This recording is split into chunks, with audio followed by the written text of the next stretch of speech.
¿Cómo le va, don Carlos Zárate? Francesco, ¿cómo le va? Bienvenido. ¿Cómo está, Natalia? Hola, Carlos. ¿Cómo estás? Temas del día, porque seguimos estacionados en Ecuador. ¿Cómo le va a usted? Yo voy a saludar a Alfonso Concha, que va a aparecer en nuestra pared gigante. Ya lo veo ahí revisando los apuntes del despacho de esta mañana, tercer día consecutivo, si no estoy mal, que Alfonso está en Guayaquil. Sí.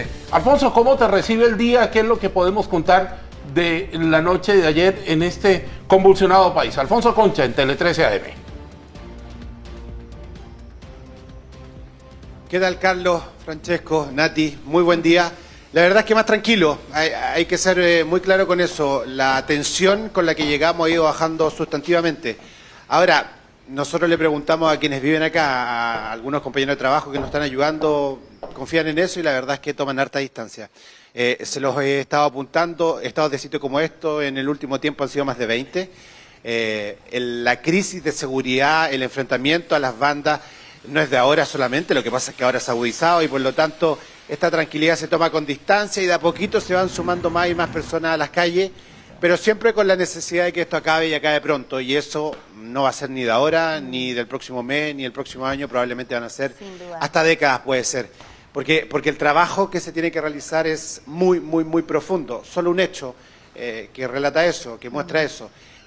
Hay más de 178 personas rehenes de estas bandas criminales al interior de las cárceles aún. No, insólito. Los asistentes penitenciarios, los guías, como se les dice acá, siguen denunciando eso, siguen denunciando que por mucho que el ejército esté en las calles, esté cubriendo la ciudadanía, en las cárceles donde se está realizando la operación real de estas bandas, hay 178 rehenes y por lo tanto esto tiene que terminar de alguna manera, este tipo de iniciativas tiene que terminar. Y por eso los operativos en las calles, por eso la decisión de seguir entregándole tranquilidad a la gente, por eso Guayaquil está militarizada y se trabaja día y noche en varios barrios de manera sectorizada, comienzan a hacer controles aleatorios y eso permanece, y se comienzan a tomar decisiones. Esta mañana los diarios ecuatorianos han publicado una noticia que bien vale un cuestionamiento, una pregunta que podemos hacernos en nuestro país cuando se habla tanto de queremos atacar la delincuencia, ¿hasta dónde llegamos nosotros como ciudadanos para hacerlo? El presidente de la República ha planteado la posibilidad de aumentar el IVA para recaudar más dinero para atacar a las bandas, de 12 a 15%, es decir, tocar directamente el bolsillo de un país que tiene uno de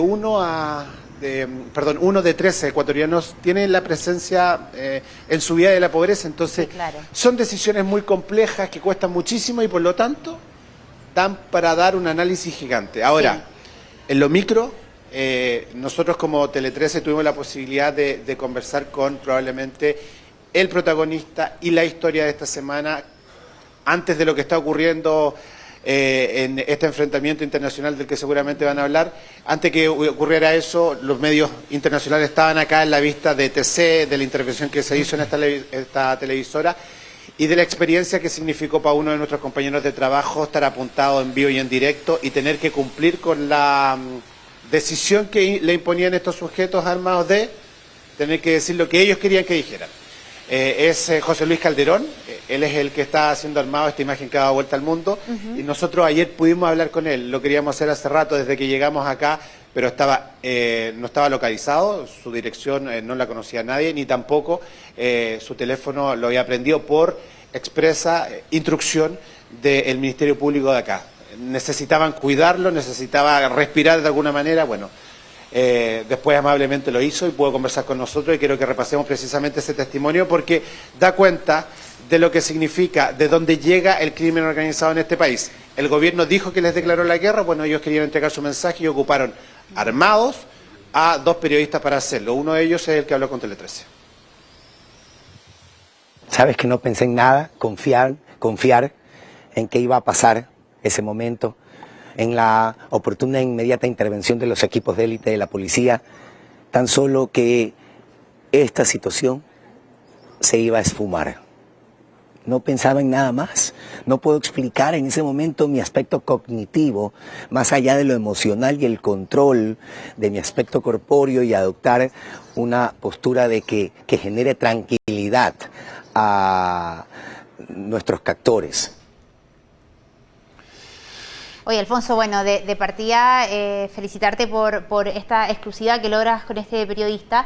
La verdad es que a uno se le paran los pelos, Sí. porque se pone en ese escenario y es terrible. O sea, ¿cómo te sacas de la cabeza que te pusieron un explosivo en el bolsillo, que entraron a tu lugar de trabajo, que pudiste Como si morir? entraran acá, eso es lo que hemos dicho el otro día, Exactamente, ¿no? o sea, la verdad es que es espeluznante esta Ahora, situación. Qué bueno verlo bien, también, ¿o Sí, no? sí. Por lo menos una pequeña... Yo me quedo con eso también Ahora- de la entrevista, que se ve bien y uno dice, ya, esta cosa es mala, pero hay buenas noticias también. Ahora yo quería destacar, y con esto, Carlos, también te quiero dar el pase a ti, que por ejemplo en lugares como México, donde el narco está enquistado hace ya bastante tiempo, los periodistas son un blanco importante, porque se afecta evidentemente el impacto social, la información, y claro, y uno dice, bueno, ¿cómo va a ir aumentando, ojalá que no, esta bola de nieve?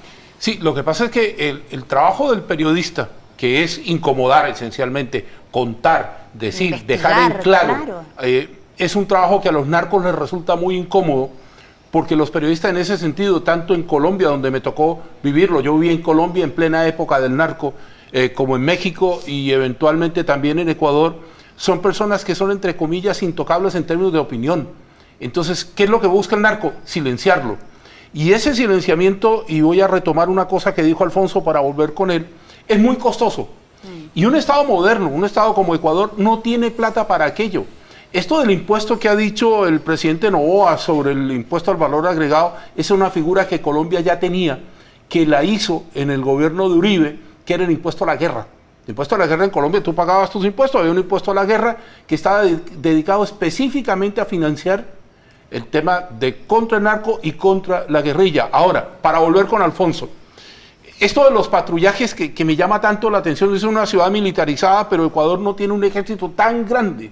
Entonces, lo que te quiero preguntar es, ¿se ven soldados a pie, soldados en tanquetas? ¿Qué tipo de elementos se ve? Porque lo que nos has mostrado son soldados con fusiles de guerra caminando entre la gente tranquilamente. No parece, desde acá, evidentemente, ahí lo estamos viendo, imágenes, la tensión está, pero no parece que fuera tan fuerte como uno pensaría. Por eso te lo pregunto en terreno, Alfonso, ¿cuál es tu percepción de todo esto que hemos comentado con Natalia y con Francesco acá en Santiago?